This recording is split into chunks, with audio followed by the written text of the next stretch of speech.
This is Roll for Crit, and these are your board game releases for the week of April 22nd, 2019. Cryptozoic leads the way with 2 games, Challenge of the Superfriends and Rick and Morty, Look Who's Purging Now, that both have similar gameplay. They're quick filler games. You can watch our full reviews of those that we did a few weeks back elsewhere on our channel. Next up is Lord of the Rings, Journeys in Middle-earth, the big new Lord of the Rings game from Fantasy Flight, dungeon crawler-esque that uses an app and takes you through different story moments from the Lord of the Rings saga.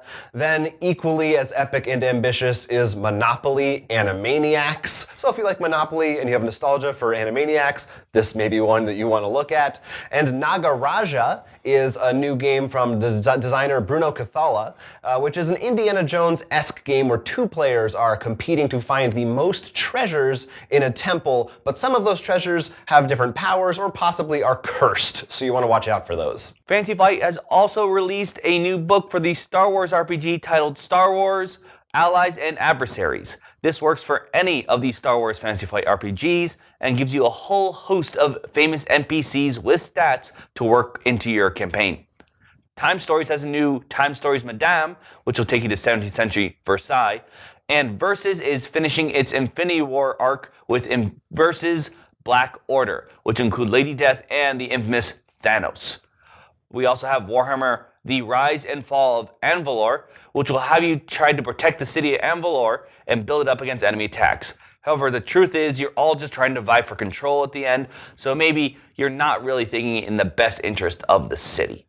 So a lot of interesting releases, but I think the big one obviously to talk about is the Lord of the Rings one. Oh, not Monopoly Animaniacs? Oh, obviously, but that's sort of like the under the radar one that no one talks about. Right, that's going to be the sleeper hit. Yeah, Lord of the Rings, Journeys in Middle-earth. I mean, it's huge. It feels like it came out so quickly after they announced it. I thought that was going to be a Gen Con release, but it's only been like maybe 2 months since they first said anything about it. So that is out there, and I'm very, very, very. I'm anticipating it highly. I really want to try to play through. Hopefully, we can somehow get a copy and then find time to play together with our group, because it is one of those campaign games. Well, the nice thing about that is, like with Mansions, I was able to just play through all of them myself. That's true. It doesn't have it probably has a solo mode, but I assume if it's similar. And it includes an app, so yeah, it's fully cooperative. So most likely it probably does.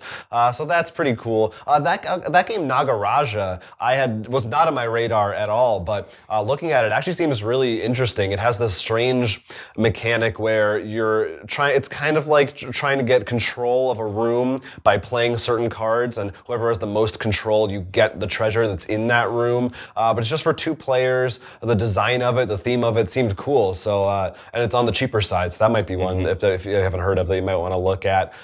Like I said, the Challenge of the Superfriends we reviewed a while back, so you can find that. I think we both were kind of lukewarm on those games, the Rick and Morty and the Justice League ones. I think they had an interesting concept for a short game, and because you can sort of mix them. I think it's funny, but once again, I'm a little disappointed because they should have made it so you could easily mix them, because that would have been a little bit more fun. When it's just like the other deck building games, you have to make sure you know, like if a card refers to a flamethrower, that's a 3 value card. Yeah, you know? Yeah. And it's just a simple kind of game.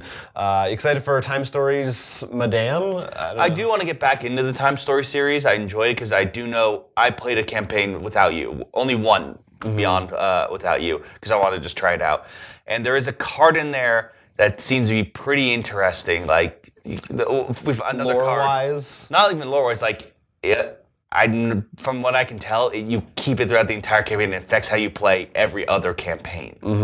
So scenario, I guess you should say. Yeah, scenario, not the campaign. Whole thing, so that's one of the things I want to go back to for us, and I did enjoy it because it's the sort of the co-op story thing, and I miss Bob. Oh, is that the? I think that's his name. Our consultant or whatever. Yeah, I've heard kind of mixed things about the later Time Stories, and since the last one we played, I didn't love. Like, I've been a little hesitant to be like, oh man, I can't wait to get back to it. I will say the one I played, I enjoyed a lot more. So yeah, I mean, there's so many that there's some of them are going to probably be hits and or misses, right?